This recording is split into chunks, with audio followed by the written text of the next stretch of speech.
Hello, my name is Diego Villalón. I'm social worker and patient advocate in Masque Ideas Foundation. Our organization is a non-profit and independent organization which aims to increase quality of life and health of population, especially people living with a disease, both patients and caregivers. My personal and professional background in healthcare comes from different cancer patients organizations. When I got involved in 2003 after my cancer diagnosis. I was diagnosed with a Hodgkin lymphoma. This is a type of cancer that affects the immune system. After the initial shock, because you never expect to have cancer when you are 23 years old. Imagine my family and caregivers, they were completely scared about this news. After that, I received chemotherapy, and 10 months later, I got my recovered. So everything went well, but what I didn't expect is that after cancer, I had to deal with different difficulties, emotional, sexual, physical difficulties that made me very difficult to go back to my normal and regular life. That was the specific moment I decided to get involved in cancer patient organization. My first motivation to become a patient advocate was to offer information and support to other people with a similar experience than me.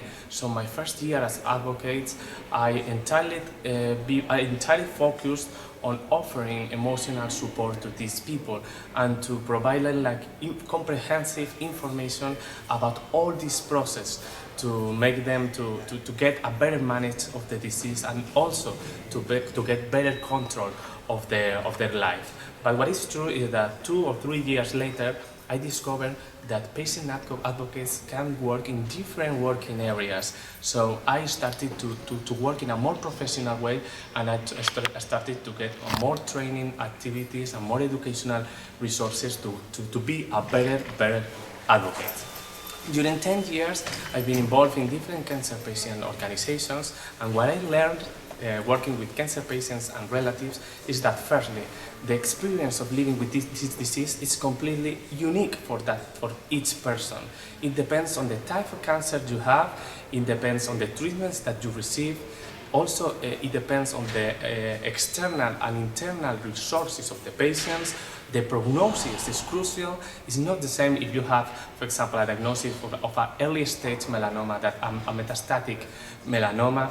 And also, it's important and relevant the access of the patients to healthcare and other support services. So we need to personalize all the support services to each person. And that's something that we have to do in digital health. If we are doing an app or we are doing a technology, it must be adaptable for each person to better manage their diseases. Also, what I learned is that cancer affects, of course, to the physical health of people. For example, it's very frequent to have some physical side effects, like for example, hair loss or fatigue or even pain that affects daily life of people. And also, depending on the time on the cancer or of the treatments, some functional problems can emerge. For example, lymphedema or some mobility problems. But what I saw is that the emotional implications are very strong. There is strong evidence about the psychological impact of cancer in patients and also in caregivers. A lot of them may have feelings of loneliness, fear, anger, and it's important to promote projects and initiatives to give them the opportunity to manage these emotions in a proper way. And also, we shouldn't forget the social implications associated to cancer, because the family, for example, they are also affected by cancer, and we need to integrate their point of view in our health interventions, and also to think about the work and the economical consequences of the disease. There are many people that lost their jobs, and there are many people that their incomes are reduced and their expenses increase because of the cancer diagnosis. So we need to have a big overview of the person and to treat the person, not to treat the disease.